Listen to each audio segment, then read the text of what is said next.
Puji nama Tuhan, Shalom Bapak Ibu yang kasih oleh Tuhan. Malam hari ini mari kita dengarkan firman Tuhan yang terus menjadi satu-satunya jalan kebenaran dalam kehidupan kita. Biarlah kita terus membawa hati dan hidup kita seperti orang Majus datang untuk memberikan bagian yang terbaik, yaitu hidup kita, hati kita. Kita akan pujikan bersama, ku bawa kepadamu ya Tuhan.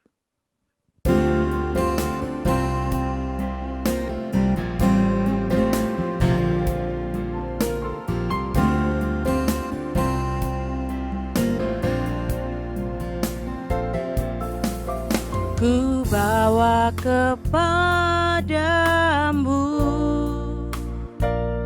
oh Tuhan, persembahanku ini. Ku ingin Engkau menerima korban syukurku melalui pujian.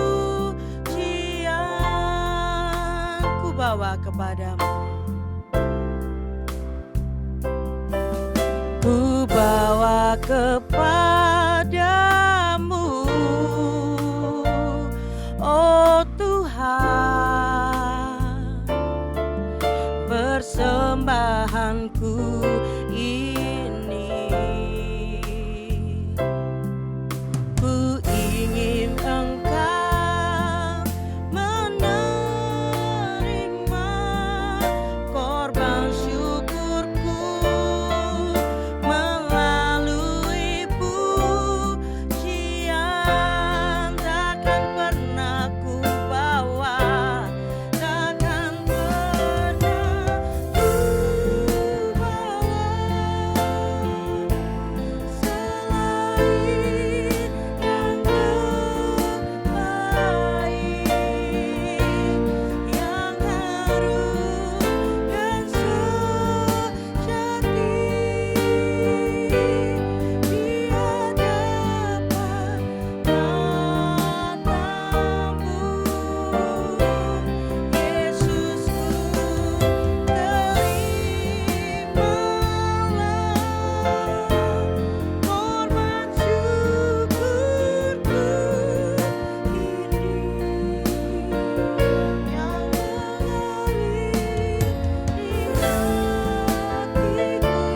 mengalir di hatiku, yang mengalir,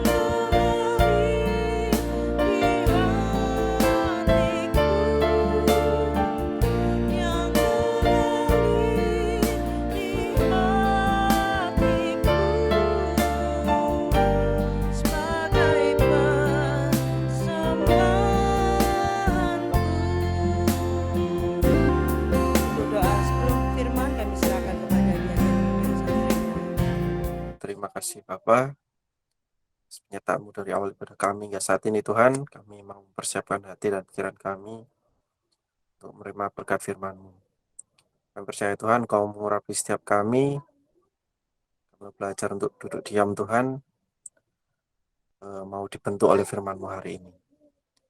Kau juga pasti menyertai Tuhan, Bapak Gembala yang jadi saluran berkat bagi kami. Kiranya tuntunan kuasa Roh Kudus turun atas beliau Tuhan. Sehingga firman-Nya disampaikan akan melekat erat dalam hati dan pikiran kami. Terima kasih Bapak, kami mau membuka hati kami, membuka pikiran kami untuk menerima firman-Mu. Dalam nama Tuhan Yesus kami berdoa dan ucap syukur. Haleluya, amin. Amin. Haleluya. Shalom keluargaku semuanya.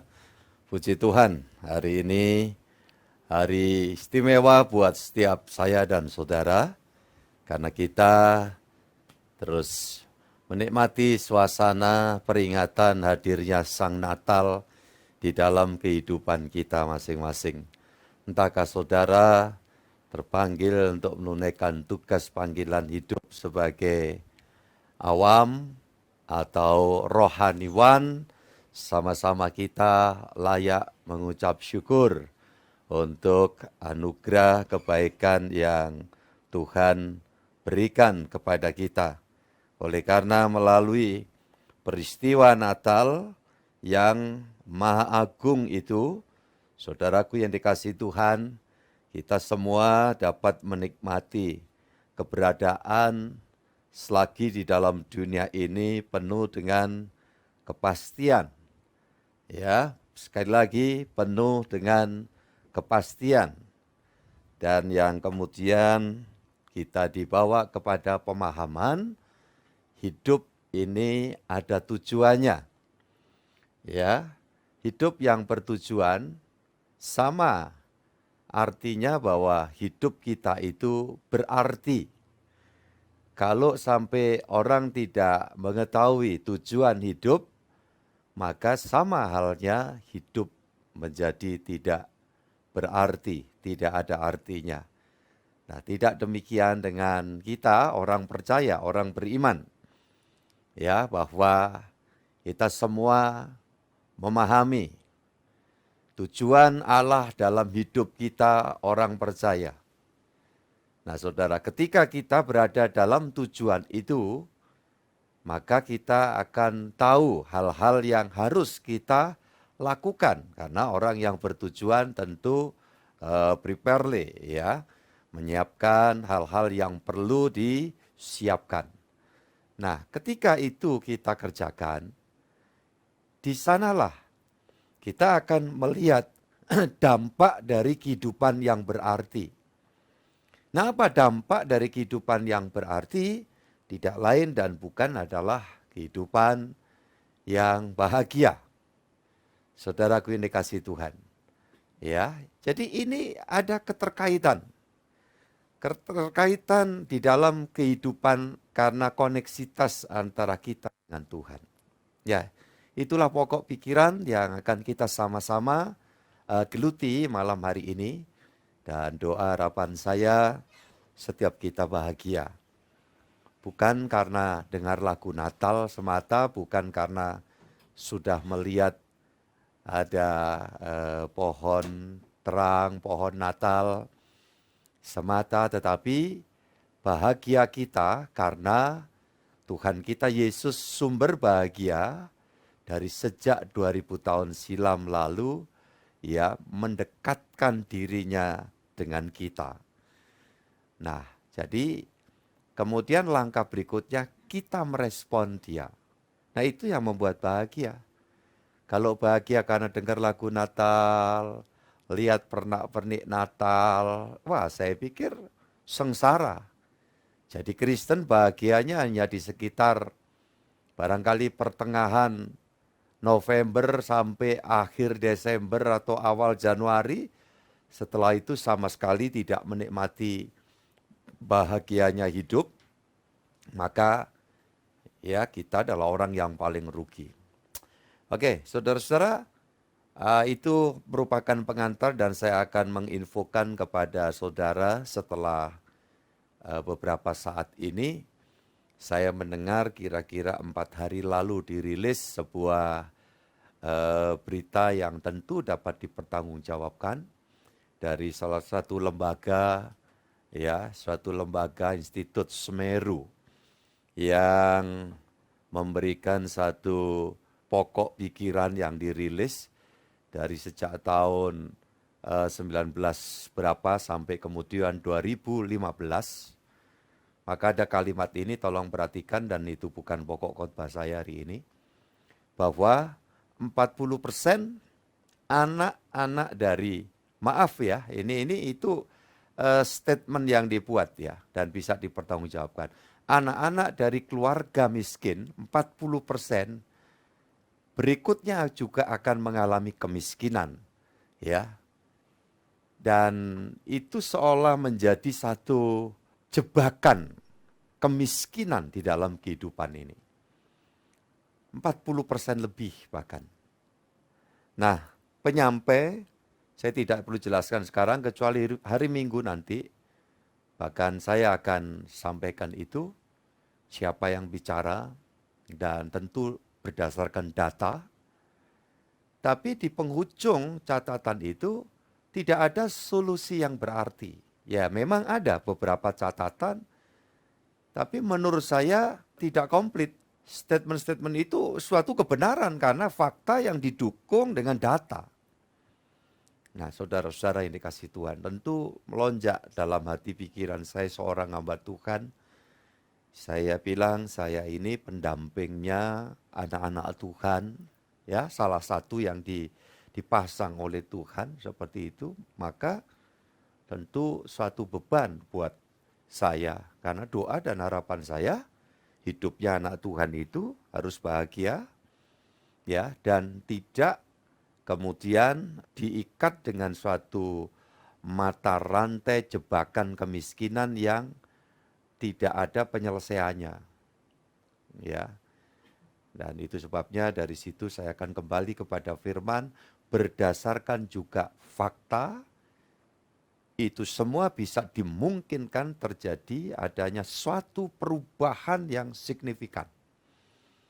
Ya, tentu dengan pokok kebenaran firman Allah, saudaraku ini kasih Tuhan, dan bagaimana langkah-langkah yang harus kita ambil. Nah itu, kenapa sampai kemudian 40% lebih anak keluarga miskin, ya, akan terjebak di dalam kemiskinan yang sama. Nah kalau itu kemudian kita hanya mendengar adalah sebuah berita yang tentu tidak mengenakkan. Dan saya sebagai hamba Tuhan, saya mendambakan Tuhan kiranya dalam hidup anak-anak-Mu akan menikmati berkat dan rezeki yang dari Tuhan. Caranya gimana?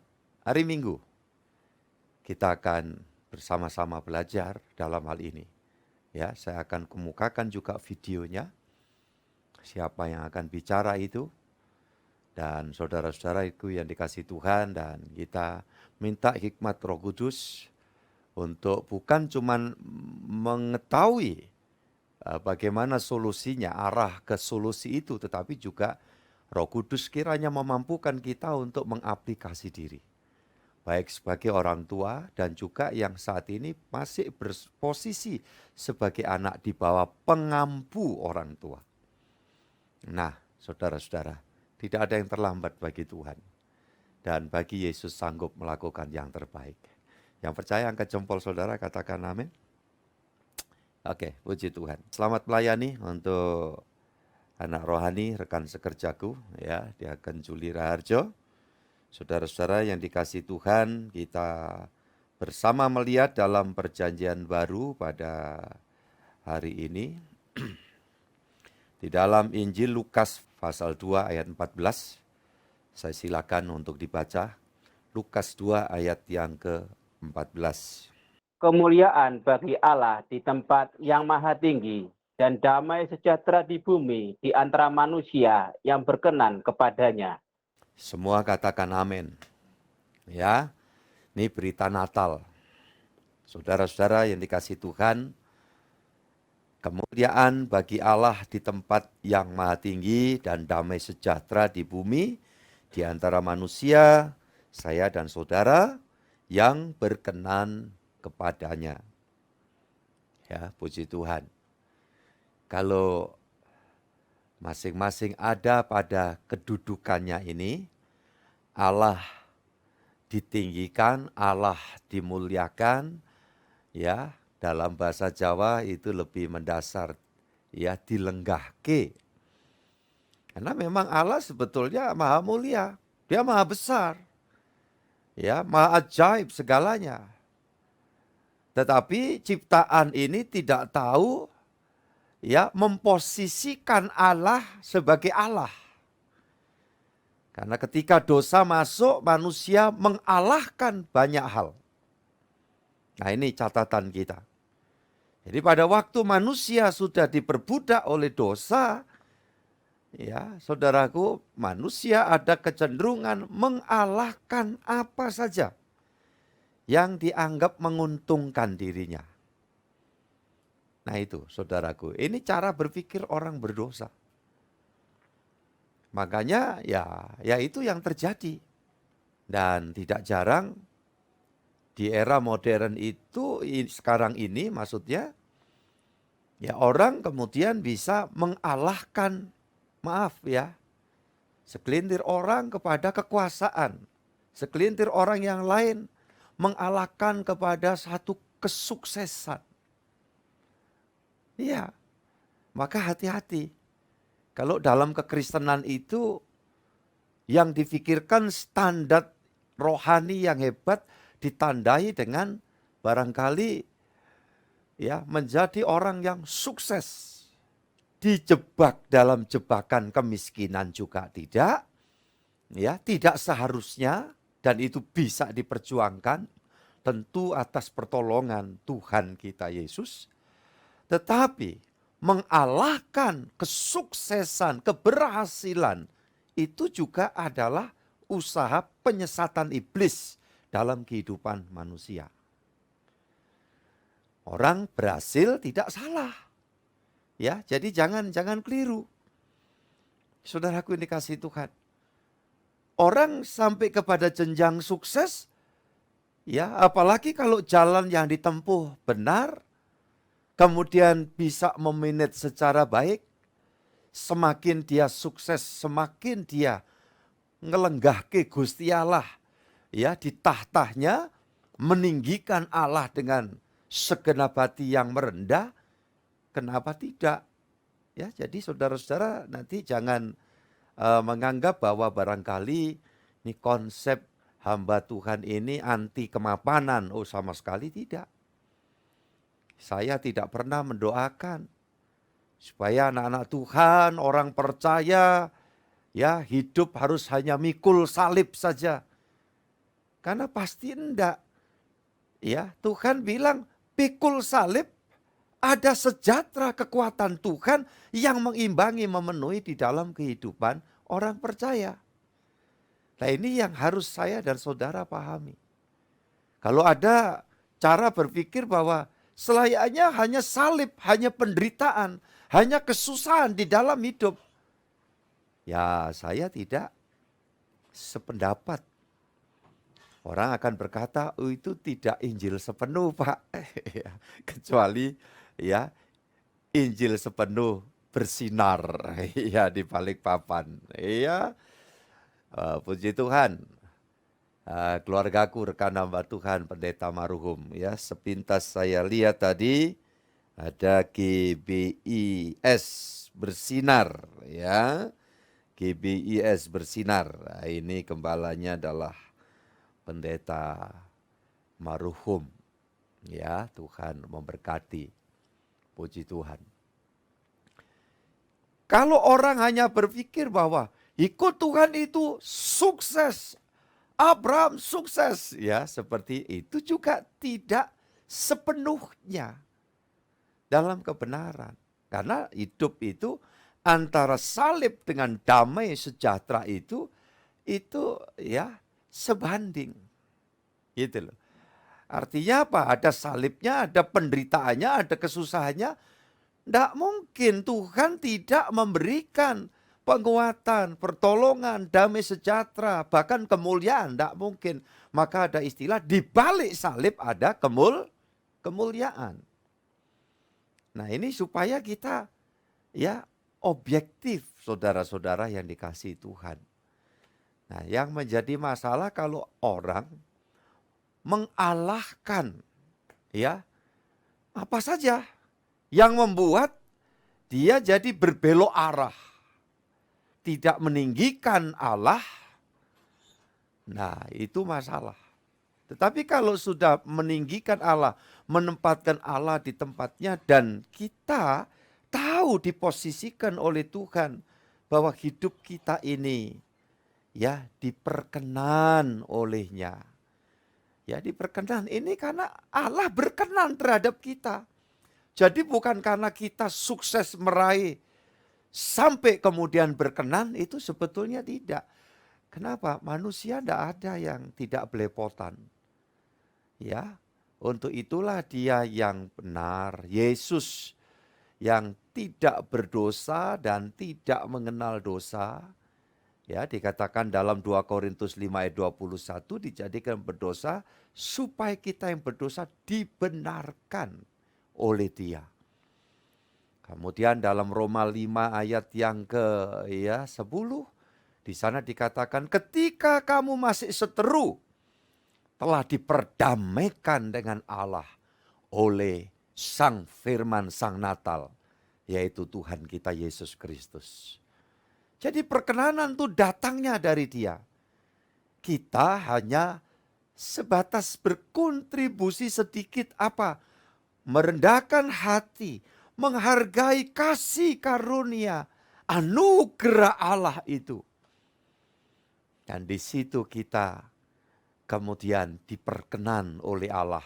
Dan orang yang berkenan, saudaraku yang dikasihi Tuhan, mengalami damai sejahtera.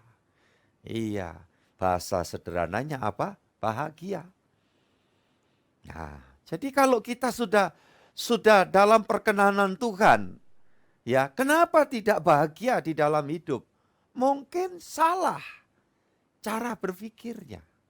Nah, itu sebabnya saudaraku yang dikasihi Tuhan, kalau kita betul-betul ada pada posisi yang tepat, ngerti tujuannya Allah sehingga ya Dia melibatkan kita dalam rencananya dan kita ambil bagian sesuai dengan tujuan Allah itu diberikan kepada kita. Nah, saudaraku yang dikasihi Tuhan, maka kita memperjuangkan itu dan dampaknya adalah betul-betul bahagia yang ada pada kita itu akan mengalir. Dikatakan seperti sungai yang tidak pernah kering. Yang setuju saudara angkat jempol, ya katakan haleluya. Puji Tuhan, ini keluargaku semua dimanapun Anda berada. Ya, puji Tuhan. Coba kita lihat beberapa ayat-ayat ini. Perjanjian baru dulu, 2 Korintus pasal 1 ayat 3 dan 4. Silakan dibaca. Terpujilah Allah, Bapa Tuhan kita Yesus Kristus, Bapa yang penuh belas kasihan dan Allah sumber segala penghiburan, yang menghibur kami dalam segala penderitaan kami, sehingga kami sanggup menghibur mereka yang berada dalam bermacam-macam penderitaan dengan penghiburan yang kami terima sendiri dari Allah. Luar biasa kan? Penghiburan ini identik dengan bahagia, damai sejahtera. Ya. Jadi salib masih sepanjang jalan hidup kita, jangan saudara berpikir bahwa aduh puji Tuhan sudah selesai pergumulanku, bebas merdeka, lantas tanpa lagi menghadapi pergumulan di kemudian hari. Tidak mungkin. Kecuali kalau besoknya kita masuk surga. Ya, mau begitu enggak? Hari ini kita bebas dari masalah. Ya, selesai semua, terus besok kita tinggalkan dunia. Ya, saudara-saudara yang dikasihi Tuhan. Ya, kalau toh ada orang jawab mau. Tapi itu kan bukan mau kita. Iya kan? Nah kan pernah itu bisa kita rancang. Ya, jadi saudara-saudara, ketika kita menghadapi pergumulan, di sini Tuhan mengatakan, oleh Tuhan kita Yesus Kristus, Bapa yang penuh belas kasihan dan Allah sumber segala penghiburan, yang menghibur kami dalam segala penderitaan kami. Ini, sehingga kami sanggup menghibur mereka yang berada dalam bermacam-macam penderitaan dengan penghiburan yang kami terima sendiri dari Allah. Nah, udah semakin kelihatan kan arahnya. Kalau kita sudah dibahagiakan, dihibur itu dibahagiakan Tuhan, supaya bahagia itu akan terus diperbarui, kita harus mengeksplor. Bahagia yang ada pada kita, pingin supaya itu tersalur kepada orang lain. Lah di situ banyak kekurangan kita. Di mana kita tidak berpikir ya melakukan sesuatu yang seharusnya kita lakukan. Umumnya manusia itu egois ya, kita ini sibuk hanya memikirkan bahagia kita sendiri.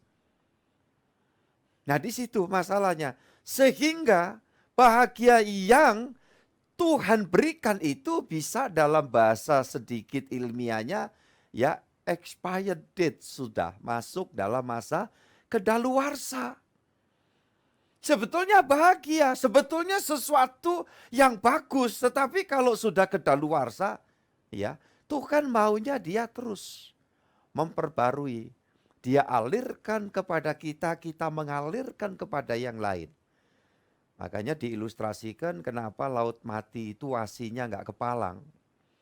Karena dikatakan dari dataran yang terendah di seluruh muka bumi. Ya, sehingga tidak dapat mengalirkan lagi semua air yang masuk di situ. Ya, jadi saudara-saudara yang dikasihi Tuhan, sama juga dari sisi lain analoginya. Coba ada satu kubangan yang tidak mengalir, air dari berbagai arah masuk di situ, lantas ngendon di situ, dia akan jadi bau busuk. Hidup anak Tuhan yang harusnya menghasilkan buah harum, yang harusnya itu membawa harum Kristus, kadang-kadang bisa, maaf ya saudaraku, kita menghasilkan buah yang tidak harum. Kenapa? Karena kita tidak mau mengeterapkan, mengaplikasikan apa yang sebetulnya Tuhan itu sudah buat. SOP-nya itu demikian, gitu loh. Ya, lanjut ayatnya ya, saudaraku yang dikasihi Tuhan. Kisah Rasul 16 ayat 40. 16 ayat 40. Lalu mereka meninggalkan penjara itu dan pergi ke rumah Lydia. Dan setelah bertemu dengan saudara-saudara di situ dan menghiburkan mereka, berangkatlah kedua rasul itu. Coba, ini kita lihat sebelum sampai di rumah Lydia, ini rasul-rasul ini dari kesulitan, salib, penderitaan. Biasanya orang kalau sudah lewat dalam penderitaan yang sedemikian begitu, dia mau cari sasaran kemana supaya aku mendapat belas kasih. Lah di situ yang menyebabkan ya kualitas kekristenan itu jadi merosot ketika sosok pribadi Kristen itu sibuk memikirkan ya penderitaannya sendiri, menangisi nasibnya sendiri, dan yang demikian semakin kekuatannya melemah dan sulit untuk bisa bangkit kecuali semakin ya terpuruk. Maka saya contoh sederhana ketika sebagai anak Tuhan belajar untuk berdamai dengan semua kenyataan atas pertolongan Roh Kudus, maka dia akan dapat belajar mengucap syukur karena dapat melihat dengan kacamata ilahi semua situasi itu dalam kontrol Tuhan dan pasti bertujuan baik dan mulia dan pasti membahagiakan, sehingga akan belajar ya merasa puas di semua situasi dan kondisi apapun. Dan itu diwujudkan dengan apa? Pengucapan syukur. Makanya Paulus menasihatkan mengucap syukurlah senantiasa ya kepada Tuhan dalam segala keadaan.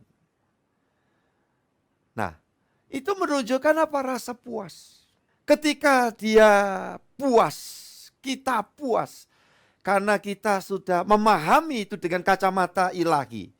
Jadi bukan dengan kacamata kemanusiaan kita yang berdosa, kecenderungannya merengek. Ketika kita sudah sebetulnya secara rata-rata sudah oke pun, kalau di sininya masih belum terbenahi, belum tertata mindsetnya, maka selalu saja berpikir kenapa aku begini, kenapa aku tidak seperti orang lain. Seperti itu. Dan kekuatan semakin merosot. Ya, saudara-saudara yang dikasihi Tuhan, tidak jemaat, tidak pendeta, pada hakikatnya kan manusia sama. Ya, saudaraku ini dikasihi Tuhan. Makanya kadang kalau saya bergurau, sendagurau dengan kawan-kawan, rekan hamba Tuhan, saya bilang kalau kitanya sendiri ini dalam segala hal merengek, iya kan? Yang menghiburkan jemaat siapa? Lah di dalam perjanjian baru itu, kecenderungannya mulai Kisah Rasul sampai ke sono, itu tampilan kebenaran firman itu nyaris tidak ada yang kemudian mengedepankan untuk mengeksplor kesuksesan secara materi. Coba perhatikan itu. Justru di situ ditunjukkan antara perjuangan iman dalam menghadapi segala macam penderitaan ya, diimbangi dengan pertolongan, kekuatan yang dari Tuhan. Sampai kemudian visi sorgawi menjangkau demi keselamatan jiwa-jiwa. Dan itu adalah tingkat sukses yang sesuai dengan kehendak Allah. Karena tujuannya Allah ingin menyelamatkan semua manusia yang berdosa. Iblis ingin membinasakan semuanya. Maka dia mencuri, membunuh, dan membinasakan. Yesus Sang Firman, Sang Natal datang dalam dunia. Tidak lain dan bukan, ya, ingin mematahkan semua visi misi iblis ini. Untuk membawa manusia terlepas dari kuasa iblis, terlepas dari kuasa dosa, terlepas dari ancaman kuasa maut. Jika tiga hal ini sudah tidak dapat mempengaruhi kehidupan kekristenan dalam kita beriman kepada Dia, pastilah di situ bahagia. Tinggal kita mengusahakan, ya, untuk apa? Merawat. Untuk apa? Untuk kita jadikan energi, ya, sehingga kita memperoleh bahagia yang selalu baru yang dari Tuhan itu kita nikmati sampai akhir kehidupan kita dalam dunia ini. Nah, jadi ini saudara-saudara yang dikasihi Tuhan Yesus Kristus. Ya, orang seringkali mengkhotbahkan Abraham tuh yang beginilah, luar biasalah. Lah, dalam perjanjian baru nyaris tidak. Di situ bagaimana zaman gereja Tuhan itu untuk saling melakukan usaha bersama, membuat pemenuhan dari kebutuhan yang ada. Bagaimana saling menolong, saling melayani, di sana penekanannya. Saudara-saudara yang dikasihi Tuhan, ketika menghadapi ancaman dalam kehidupan yang begitu berat, entah pasal 4 atau 5 ya, ayatnya saya ingat 30-31 ya, para rasul itu berdoa, Tuhan berikan kepada kami keberanian. Untuk apa? Memberitakan firman-Mu di tengah ancaman yang begitu luar biasa pada waktu itu. Ya. Tidak ada kalimat kata lindungi kami, lepaskanlah kami itu ya, terutama lepaskanlah seperti doa Bapak kami itu. Itu kan standar awal yang Tuhan Yesus sampaikan tuh. Tapi begitu prakteknya setelah Roh Kudus turun kepada mereka. Dan sejak mereka dipenuhi Roh Kudus, pemberitaan firman disertai dengan kekuasaan sorgawi, kemudian menjangkau kita, maka setiap kita yang mau menyerahkan hidup, sebetulnya kita sudah penuh dengan Roh Kudus. Yang setuju, percaya, katakan amin, angkat jempol saudara. Puji Tuhan. Dan itu yang kemudian membuat kita dimungkinkan, ya, untuk melakukan action yang sama. Nah, kita akan menengok perjanjian lama, ya. Dan seorang dengan kelebihan dan kekurangannya, tetapi kita melihat motivasi dasarnya. Di tengah keterpurukan dia tetap memperjuangkan sesuatu. Bukan demi bahagianya sendiri, tetapi demi bahagianya orang lain. Kitab Rut, yuk kita buka kitab Rut dekat Samuel itu kan. Pasal 3 ayat 1. Lalu Naomi, mertuanya itu, berkata kepadanya, "Anakku, apakah tidak ada baiknya jika aku mencari tempat pelindungan bagimu, supaya engkau berbahagia?" Ini saudara-saudara yang dikasihi Tuhan. Kita akan lihat ya, ada sisi-sisi yang mungkin selama ini kurang terungkap. Ya, dan saya berdoa ini kiranya menjadi satu inspirasi untuk Tuhan mencerahkan pola pandang kekristenan kita. Ini sosok pribadi anak Tuhan. Ya, saudara-saudara.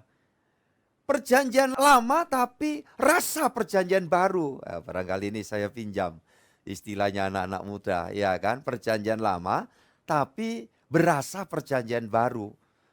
Nah, siapa itu? Seorang yang bernama Naomi. Tentu kita semua tahu. Bicara tentang Naomi, kita ingat ada Elimelech, suaminya. Kemudian ada 2 anak laki-lakinya. Ya, saudara-saudara yang dikasihi Tuhan. Mereka dari mana ini? Dari Bethlehem, Yehuda. Nah, ketika kita bicara Bethlehem, tentu ingat Natal paling kental dengan membangun ingatan lagi tentang sebuah daerah kecil yang bernama Bethlehem.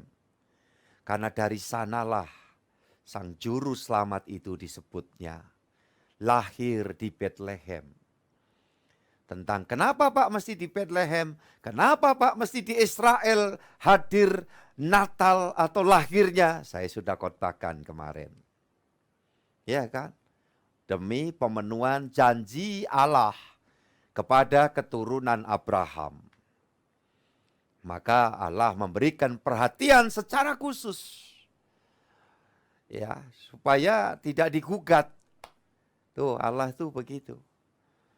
Makanya demi menyelamatkan manusia, sementara ada yang sudah pasti tidak selamat, makhluk lain. Siapa dia? Malaikat-malaikat yang jatuh dalam dosa itu. Maka demi penyelamatan manusia, agar jangan sampai di kemudian hari terjadi sebuah unjuk rasa besar-besaran ya di alam roh sana, maka Allah sudah tahu itu untuk melakukan sebuah tindakan yang sangat tidak enak buat dirinya. Tapi itu dia lakukan. Karena makhluk roh bersalah itu sudah tidak ada alasan lagi. Wong roh. Manusia itu roh tetapi dibungkus tubuh daging. Nah itu yang membuat belas kasih Allah itu ya diarahkan. Nah tetapi kalau kemudian dengan semena-mena, dengan hak prerogatifnya Allah langsung, malaikat kamu udah jadi iblis, kamu binasa selamanya. Kemudian manusia diciptakan, digoda, iblis jatuh dalam dosa. Kemudian Allah berkata, aku mau menyelamatkan kamu. Ya, karena kamu ada dagingnya, ada tubuhnya, ada tanahnya ini. Yang membungkus roh itu. Iblis gak mau tahu. Karena iblis sudah berpegang pada prinsip bahwa bakal ada neraka diperuntukkan untuk iblis dan pengikutnya. Maka ketika neraka itu belum diaktifkan, ada satu tempat yang memang tempat yang tidak bagus, namanya alam maut. Yang ditunggui oleh iblis. Dan iblis menyadari ini anak-anak Adam, siapa yang mengikuti jalannya iblis itu, ya sebelum masuk ke neraka api dan belerang itu untuk selamanya, mesti transit dulu di alam maut. Maka dia jagai di sana. Dan tidak ada alasan anak Adam yang sudah takluk pada hukum. Semua orang telah, ayo ucapkan saudara apa? Berbuat dosa dan telah apa? Ya, kehilangan kemuliaan Allah. Pasal 3 ayat 23 Roma. Roma 6 ayat 23, upah dosa adalah maut, tetapi kasih karunia Allah ialah hidup yang kekal dalam Kristus Yesus. Ya, caranya gimana ini? Ada cara, ada prosesi yang harus dipenuhi. Bagaimana? Firman Allah turun dalam wujud Sang Natal itu. Dan Sang Natal itu setelah lewat 33,5 tahun kurang lebih ya. Dia harus turun ke alam maut. Mengalami kematian itu berarti turun ke alam maut. Manusia mengalami kematian itu berarti tinggalkan raga, turun ke alam maut. Gitu loh. Ya, maka Tuhan Yesus turun ke alam maut, Ibrani 2 ayat 14. Untuk apa? Mengusahakan keselamatan itu. Bahwa seolah katakan kepada iblis penguasa maut, ya, iblis, mulai hari ini aku, firman Yesus sang firman itu berkata, aku harusnya tidak ada di sini, tetapi mulai hari ini aku di sini demi menggantikan ini semua anak Adam yang menyerahkan persoalan dosanya kepadaku di atas salib Golgota. Maka siapa yang menghargai kasih karunia Allah ini, engkau iblis tidak punya hak atasnya. Begitu loh saudaraku. Sehingga Tuhan katakan dalam firman-Nya, berbahagialah orang apabila namanya tertulis di dalam buku, ayo ucapkan bersama, kitab kehidupan. Nah, sejak kapan? Sejak catatan di dalam buku kematian sudah dihapus, maka dipindah ke sana.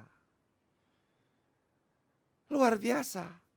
Ingat Bethlehem, ingat Tuhan kita Yesus Kristus, ya, yang pernah hadir ya di sana.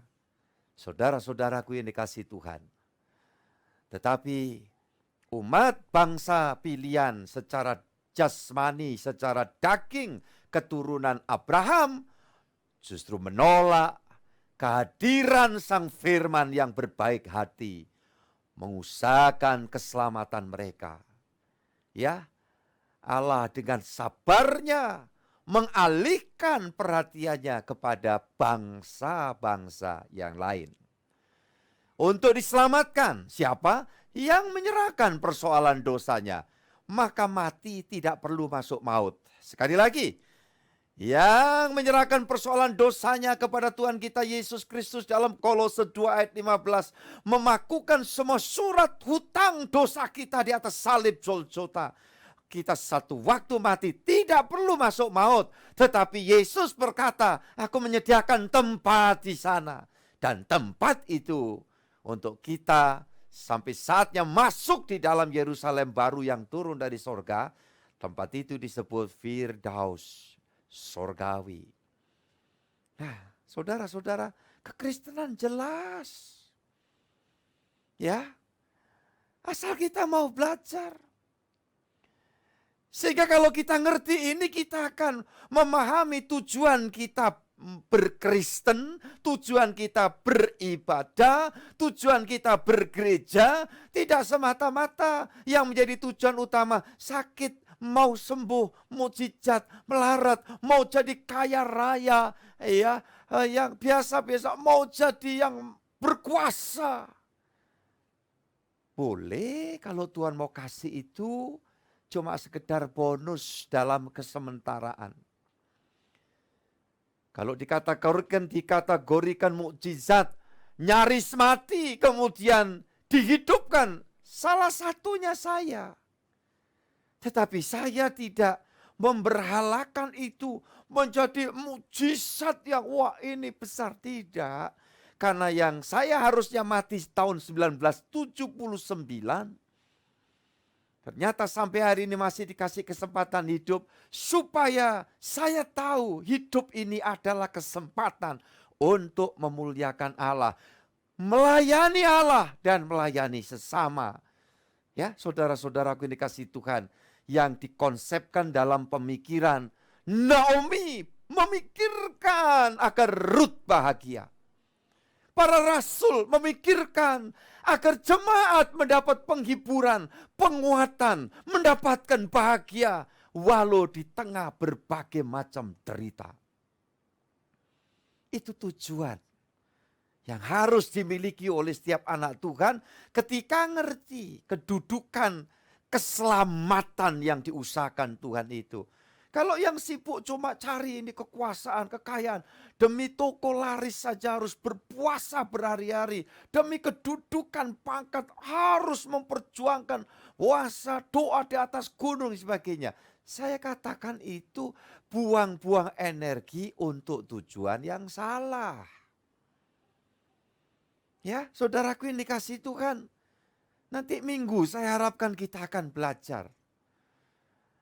Bagaimana supaya tidak seperti data yang memberikan informasi 40 sekian persen anak orang miskin akan tetap di dalam kemiskinan. Ya, tetapi bukan kemudian wah, melarat menjadi konglomerat. Apa itu sebetulnya? Pak, konglomerat itu kan berpendapatan besar, Pak. Iya. Oke. Dan itu bisa ya bicara data juga kan. Tetapi juga kita bisa melihat fakta. Ketika dalam data ya, taruhlah kita bisa meraih bermiliar-miliar dalam 1 bulan, bahkan mungkin 1 hari. Seberapa banyakkah yang kamu aku butuhkan?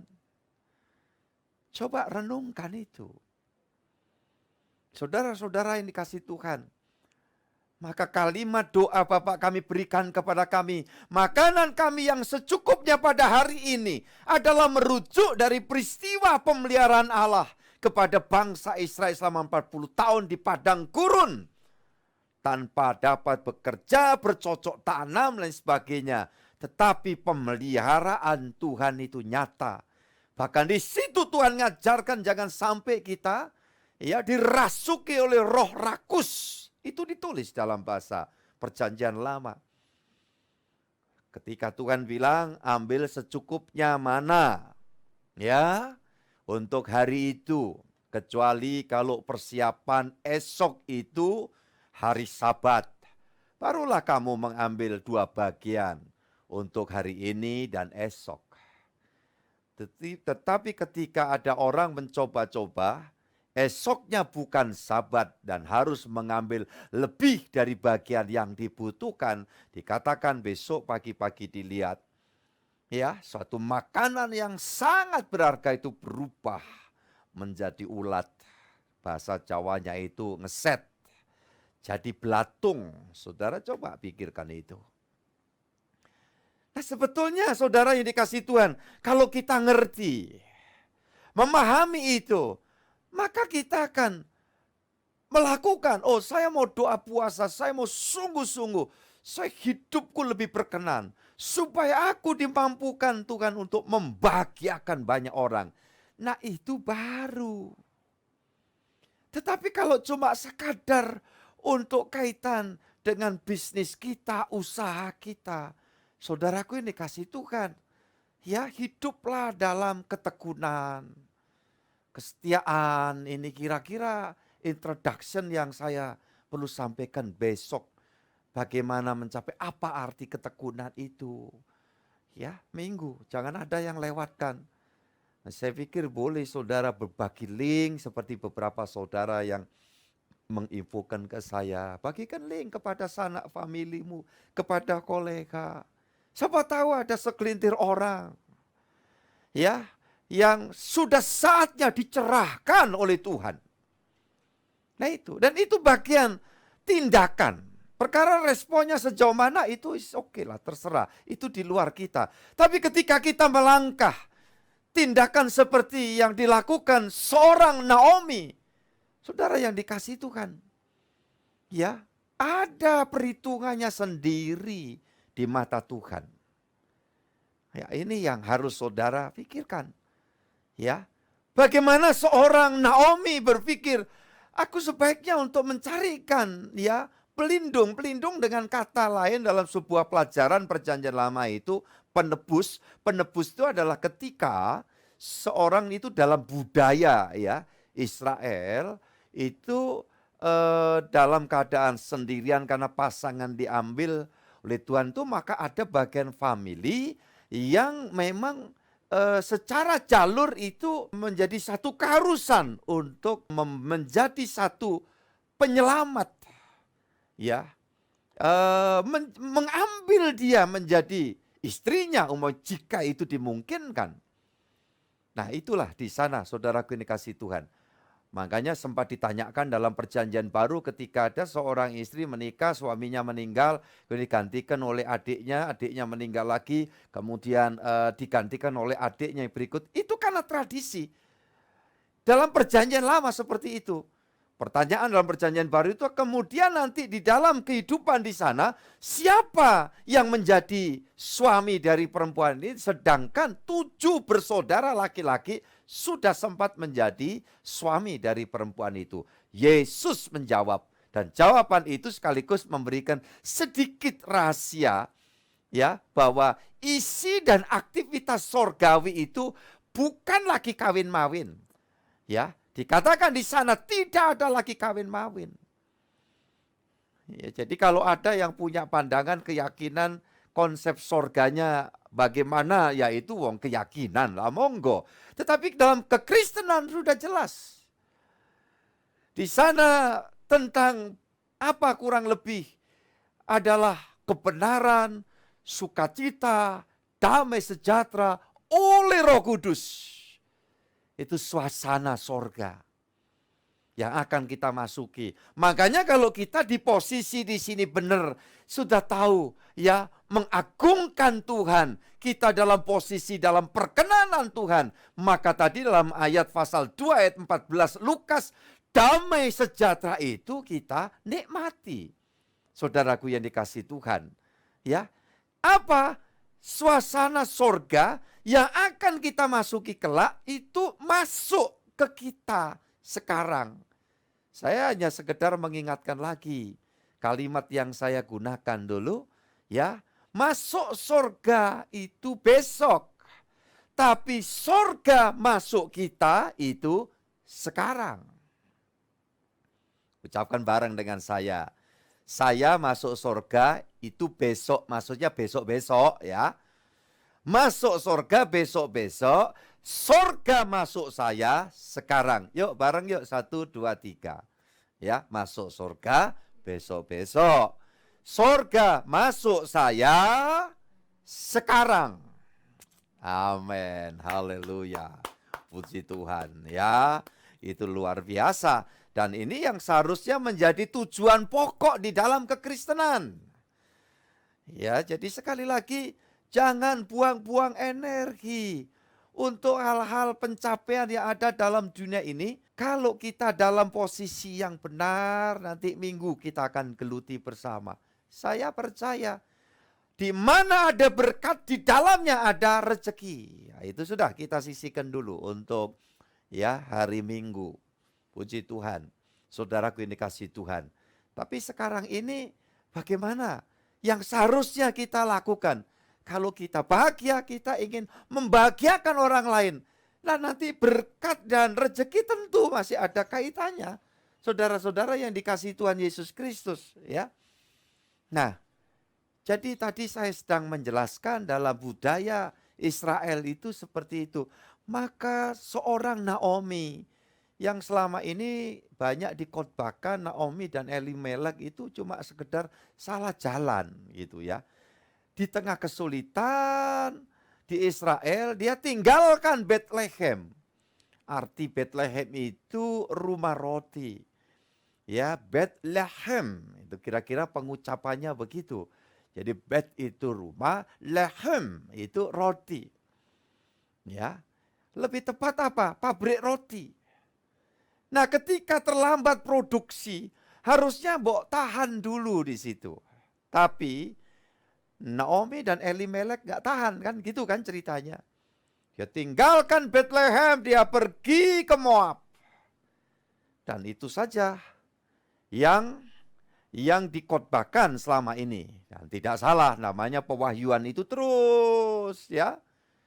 Tuhan berikan perkembangannya. Tapi saya melihat dari sisi lain, ada satu niatan. Ya, kenapa dia harus pergi meninggalkan Bethlehem? Cuma salah langkahnya kan arahnya, tempat di mana yang seharusnya tidak boleh. Umat pilihan itu sampai ke negeri Moab, gitu loh. Tetapi kalau kita lihat pemikirannya, dia ada usaha untuk ya mengadu peruntungan. Orang pingin beruntung, orang pingin maju, orang pingin dapat pertolongan. Itu sah-sah saja dan manusiawi ya, tolong diingat. Tetapi masalahnya di sini, jangan keluar dari konteks rencana Allah. Ya, coba bertahan sejenak, minta hikmat Tuhan. Kalau tidak boleh pakai istilah, dengar suara Tuhan dulu. Sampai nanti ada banyak orang tuh yang seneng kalau ada orang dalam tanda kutip pakai embel-embel pendeta terus berkata, "Hai anakku, suara Tuhan ini bicara kepada kamu," kayak gitu. Baru demen kayak gitu. Sebenarnya tidak, butuh waktu untuk kita itu secara normatif aja kita lihat. Contoh sederhananya, ini cari duit susahnya bukan main. Di sebelah situ itu kerja ringan Pak, tapi pendapatan menjanjikan itu. Ya, apa? Jadi bandar umpamanya. Nah, secara normatif itu nggak perlu tanya Tuhan lagi. Sampai orang yang kadang-kadang salah berpikir mau pipis saja saat di mall dia doa dulu. Tanya, jangan salah kehendak Tuhan. Ini kami pipisnya mau di toilet ya mall lantai berapa ya Tuhan. Nah gitu. Tuh, kebetulan dia di lantai dasar terus. Suara Tuhan bilang di lantai 7. Lift mati, eskalator macet gitu. Tapi tetap demi mengikuti kehendak Tuhan. Tapi lebay nih saudaraku, iya kan? Dan yang terjadi apa? Bisa kececeran itu, belum sampai di tempat tujuan. Iya, begitu sudah sampai di depan toilet, tanya lagi Tuhan, pintu yang kiri atau pintu yang kanan umpamanya. Saking takut salah katanya, ya. Nah, dia yakin Tuhan bilang sisi kanan. Yang doa laki, mestinya sisi kiri untuk laki-laki, sisi kanan itu perempuan. Rupanya laki yang berdoa sisi kanan, masuklah di situ. Semua yang antri teriak-teriak. Satpam gerutukan di situ, iya kan? Akhirnya pipisnya di kantor satpam. Ya, karena mungkin dikeler sampai banyak orang melihat. Nah, hal-hal yang terlalu ya kebablasan seperti itu tidak harus demikian. Ya, moga-moga minggu besok tolong doakan saya ya. Untuk saya minta hikmat Tuhan, bisa menyampaikan kira-kira langkahnya itu sederhananya gimana begitu loh. Di dalam menjalani hidup yang dalam perkenanan Tuhan nunggu sampai Tuhan nanti ya buka jalan begitu. Bukan nunggu pasif ya, ingat. Nunggu itu aktif, jangan kami nunggu, kami tidak mau keluar dari rumah. 3 hari 3 malam umpamanya ada di kamar terus. Nah sebetulnya sudah ada kolega sebetulnya udah mau ngorder ya sesuatu yang harusnya kita dapat kerjakan, kemudian mungkin dapat rezeki, tetapi terhambat karena kitanya yang ada di dalam ya tempat yang katanya menanti Tuhan. Sekali lagi menanti Tuhan bukan pasif. Kita coba lagi, kita kerjakan lagi, kita coba lagi, kita kerjakan lagi. Oh gagal, tidak harus kemudian wah kiamat. Bukan ini, kadang ada kegagalan berulang ya. Terus bentuk ujian sampai kemudian kita ya menemukan. Jadi saudaraku yang dikasihi Tuhan. Jadi kalau gitu Naomi ini keluarga ini apakah salah? Tidak.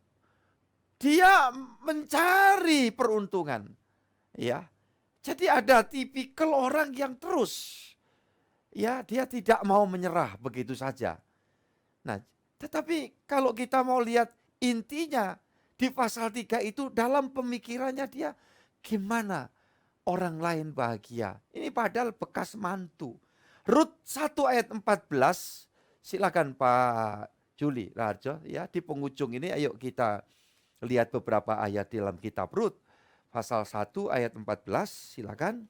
Menangis pula mereka dengan suara keras. Lalu Orpa mencium mertuanya itu minta diri, tetapi Rut tetap berpaut padanya. Nah, saya melihat di sini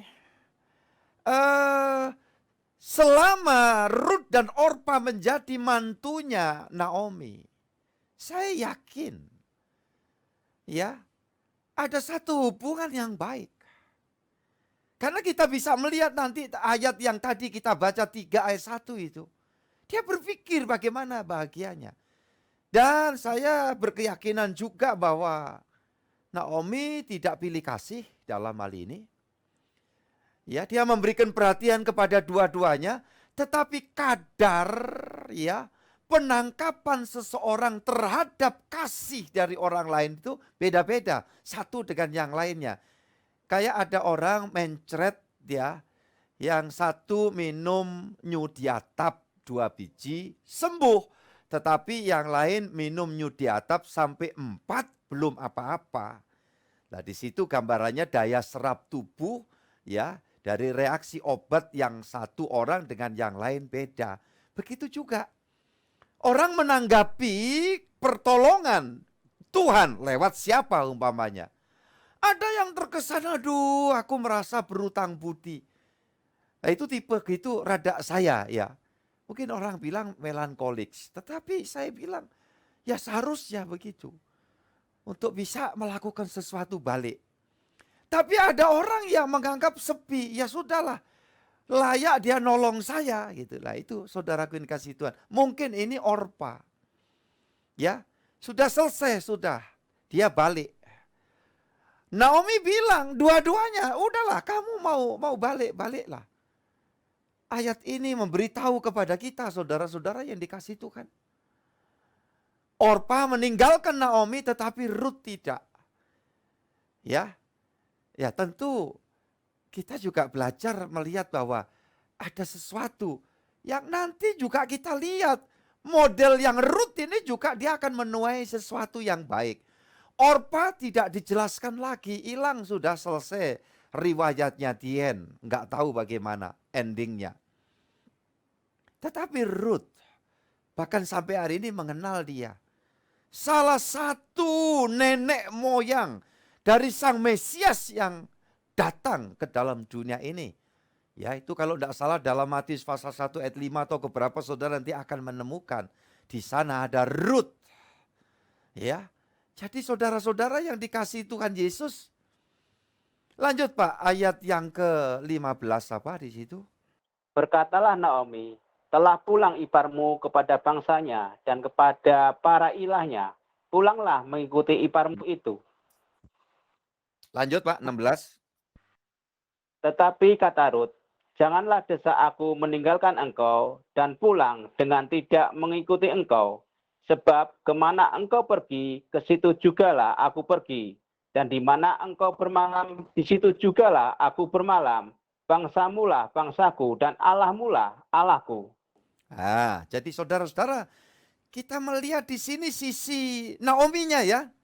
Yang di pasal 31 tadi berpikir gimana kebahagiaan orang lain. Rupanya ada watak bawaan. Untuk apa? Dari tadi satu, tidak gampang menyerah. Ketika mengalami kesulitan di Bethlehem, coba beradu peruntungan.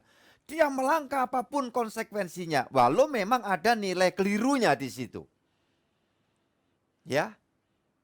Tetapi adalah sosok yang memiliki daya tahan untuk tidak mengharapkan belas kasih manusia. Coba perhatikan itu. Sehingga pada waktu Orpa sudah pergi, ya sudah pergilah. Sekarang tinggal Rut ditantang. Orpa sudah pergi, bagaimana dengan kamu? Silakan kamu juga balik. Padahal saudara bisa bayangkan. Ya, keadaan seorang Naomi. Tempat yang asing, dalam keadaan loneliness seperti itu. Tapi nampaknya tetap kebergantungan, keterkaitan spiritual dengan ilahi itu ada. Sehingga apa? Bukan model yang minta belas kasih manusia. Coba kalau waktu itu dia minta belas kasih manusia. Rut, Orpa, temani kami. Bisa-bisa dua-duanya pergi meninggalkan. Nah ini konsep dalam hidup tuh gitu. Ketika kita merengek, jangan harap mendapat kekuatan surgawi. Ketika kita merengek, jangan harap mendapatkan yang baik. Ya, karena merengek itu ingin mendapatkan, memperoleh belas kasihan. Tetapi kalau ada satu kekuatan ilahi, mungkin akan memperoleh kasih. Beda, kalau belas kasihan sama kasih, itu sangat beda. Saudaraku ini kasih Tuhan. Kalau kasihan yang didapat sakwelase, moga-moga tahu yang di luar Jawa ya, sakwelase itu ya asal-asalan aja. Tetapi ketika orang itu tidak memberikan sesuatu berdasarkan kasih, karena pribadi yang mau dikasih seorang yang simpatik, pribadi yang memiliki keunggulan, pribadi yang memiliki harga diri yang bagus. Orang mau ngasih sesuatu tidak mau sembarangan. Ini fakta. Kalau mau data bisa, cuma terlalu subjektif dan nanti barangkali seperti udang di balik batu begitu ya. Saya kalau sampaikan itu. Tetapi ini fakta. Kalau orang sifat umpamanya aji mumpung, ya harapannya ya dapat belas kasihan gitu. Yang didapat bukan satu penguatan, tetapi asal-asalan. Bisa-bisa suatu pemberian dibaliknya penuh cemoohan. Tetapi ketika dengan kasih seseorang memberikan perhatian kepada sosok yang simpatik, sosok yang punya daya tahan, oh sangat berbeda. Saya yakin Anda paham semua itu. Saudara-saudaraku ini kasih Tuhan. Ya, puji Tuhan. Dan ayat itu memberitahu bahwa bagaimana seorang Naomi itu nampak jelas pribadi yang punya keunggulan. Puji Tuhan. Dan yang berikutnya ayat 18. Ketika Naomi melihat bahwa Rut berkeras untuk ikut bersama-sama dengan dia, berhentilah ia berkata-kata kepadanya. Ayo, ada langkah penting di situ. Berhenti berkata-kata. Kadang-kadang kita ingin meluapkan isi hati kita, meluapkan barangkali kekesalan kita, ya. Dengan banyak berkata-kata, firman Tuhan mengingatkan, semakin banyak berkata-kata, di situ kamu akan didapati banyak kesalahan. Ya, termasuk kepada Allah. Kenapa kami? Mengapa kami harus mengalami begini? Kenapa kok bukan orang lain? Nah, jahat lagi kita ya. Saudara-saudaraku yang dikasihi Tuhan. Dah kita singkat sampai di penghujung dan kita akan selesai pasal 2 Rut ini. Dan silakan dibaca ayat 11-12 dan kan kita doa bersama-sama saudaraku. Puji Tuhan. Boas menjawab, telah dikabarkan orang kepadaku dengan lengkap segala sesuatu yang engkau lakukan kepada mertuamu sesudah suamimu mati, dan bagaimana engkau meninggalkan ibu bapamu dan tanah kelahiranmu, serta pergi kepada suatu bangsa yang dahulu tidak engkau kenal. Tuhan kiranya membalas perbuatanmu itu, dan kepadamu kiranya dikaruniakan upahmu sepenuhnya oleh Tuhan Allah Israel, yang di bawah sayapnya engkau datang berlindung. Ini adalah ungkapan dari seorang Boas ya, yang nanti kita akan tahu bahwa bagaimana kisahnya, saya yakin saudara paham. Cuma ada yang tidak terfikirkan selama ini. Kenapa Rut punya tekad besar untuk ikut Naomi sampai ke Bethlehem? Ya, terinspirasi, jawabannya terinspirasi oleh seorang Naomi. Dari suatu kejauhan dia datang ke tempat wilayahnya si Rut di Moab untuk mempertaruhkan ya peruntungannya. Kemudian Rut terinspirasi dan tentu berkeyakinan kisah-kisah yang disampaikan oleh Naomi kepada mereka tentang Allah Israel, Sang Yahweh Jireh dan seterusnya. Sehingga inspirasi itu ya membuat Rut terdorong untuk pergi sampai di Bethlehem, Yehuda. Dan saudara-saudara yang dikasihi Tuhan, kita ketahui ketika baru sampai di sana, persis waktu di mana Naomi dan Rut berdua tiba adalah saat musim panen dimulai. Artinya apa saudara-saudara yang dikasihi Tuhan?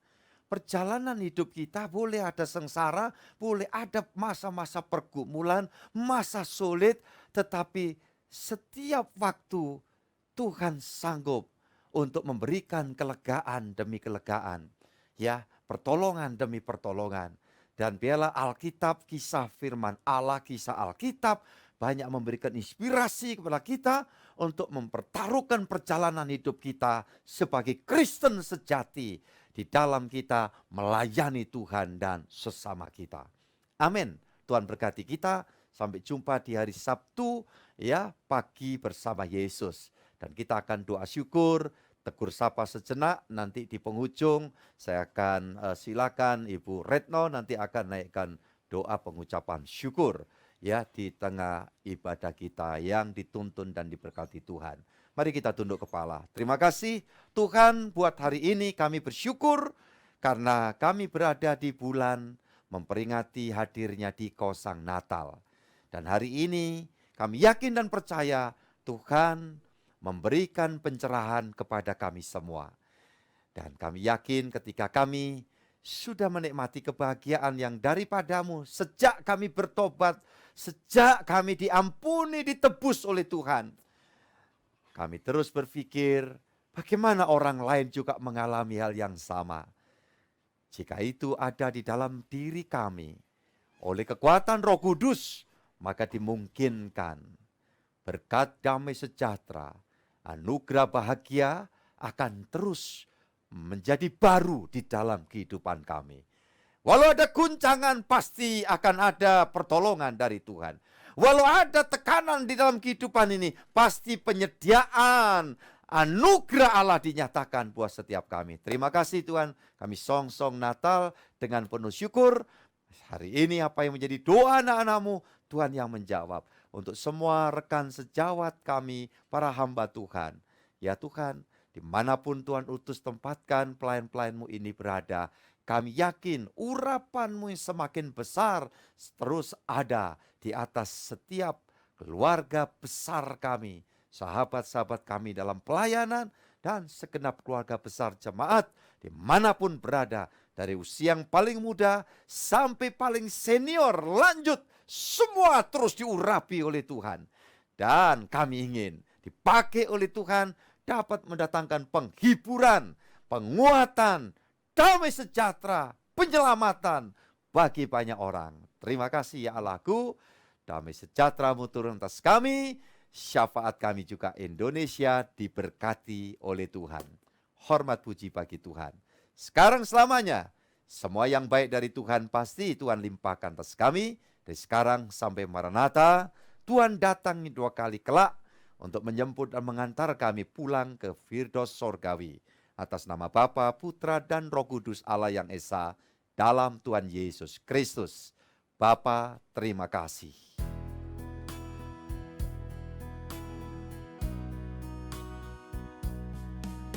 Bapa, terima kasih.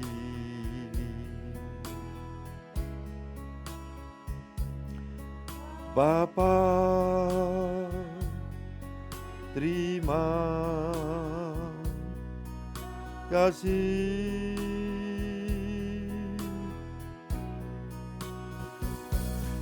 Bapa, di dalam surga,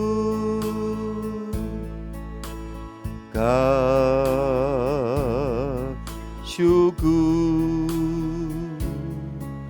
terima kasih.